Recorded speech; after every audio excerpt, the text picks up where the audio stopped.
when you are preparing for a Knight-Hennessy application, what are the most important things to focus on?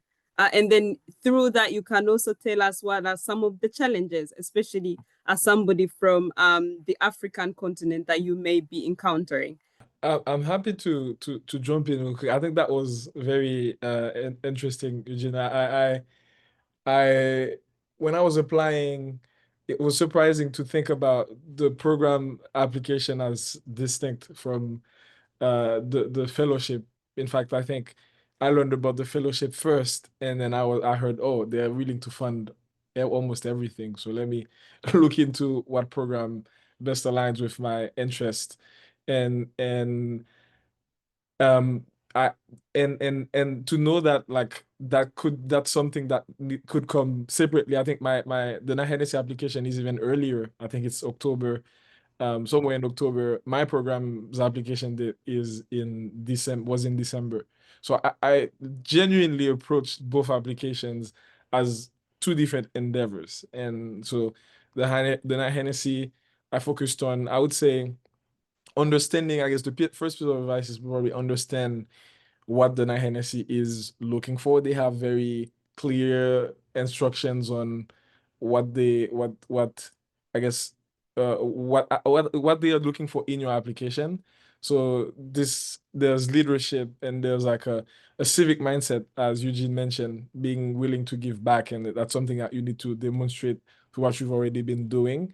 And also like curiosity. Like I think I kind of organize my applications around these three ideas. What did I do to give back? What have I been doing to give back? How am I a curious person? Going on new adventures, learning new things all the time. And because the fellowship is um brings together people from across schools in at Stanford. So you have people in the law school, people in the business school, people, and then you all share the space together and attend events together. And that's one part that I'm genuinely so excited about, because I at lunch I'm excited to talk to my peers about what I learned in my policy classes, but also learn from them about what they've been working on in law or in medicine, like what kind of businesses, and being in an environment that's so stimulating. I sense that they want people who are gonna take advantage of that, um, and be curious.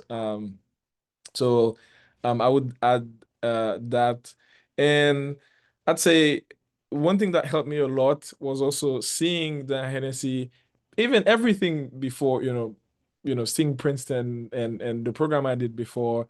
I did a program called United World College, and so um, seeing all those things not as end goals, but as things that are helping me get to where I want to be. And it can be very difficult because I mean these labels are so powerful. It feels like, oh wow, like if I just get this thing, then I'm set for the rest of my life, kind of thing.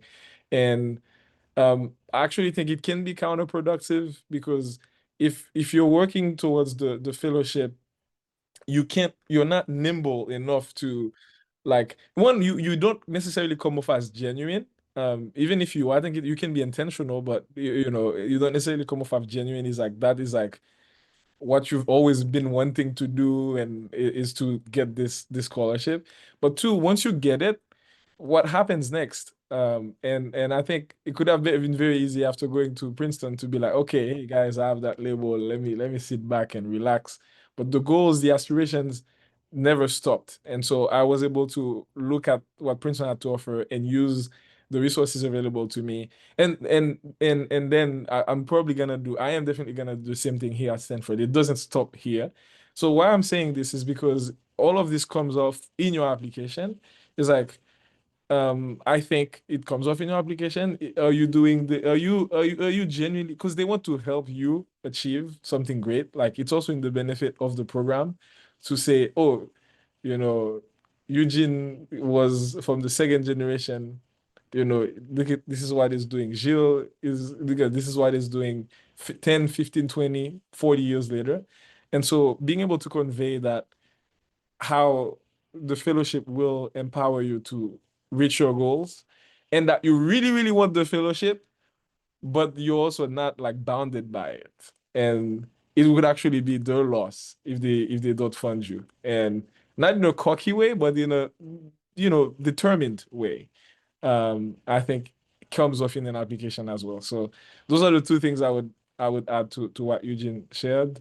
So knowing what they're looking for and being intentional about making your application fit that description, um, thinking about your life in those terms for the application, for the context of the application, and then second, always looking beyond your time at Stanford, but also more broadly, like 10, 15, 20 years later, showing that they are making a long-term investment by sponsoring you.